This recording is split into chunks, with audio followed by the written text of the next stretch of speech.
Dito tayo dumaan sa kapitbahay, nakirahan tayo. Doon tayo sa tabing ilog dadaan. Ayan o, umaagos na yung tubig o.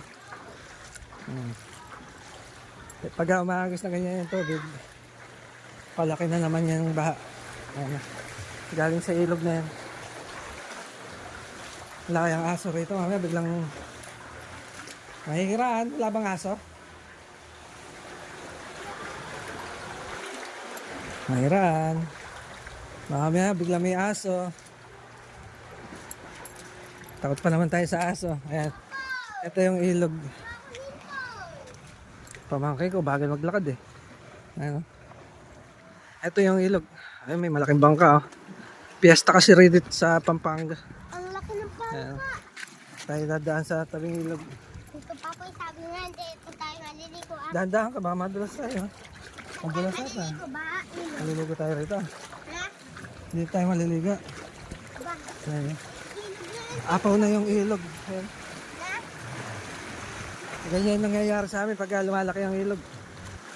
Kasi ang ilog na yan mababaw na. Kailangan nang hukayin yung ilog. Kaya pagka konting high tide lang, bumabaha sa amin. Madulas third, dahan-dahan no?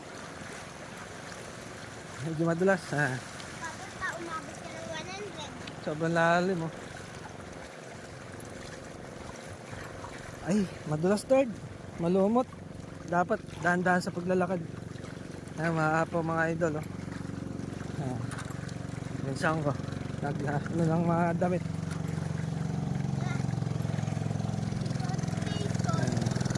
Ano na tayo sa bahay. Maliligo kami mamaya dyan sa ilog. Sarap maligo. Ang laki ng bangka oh. Gagamitin sa libad dyan. Alright, so nandito na kami, pauwi na. Eh, malalim.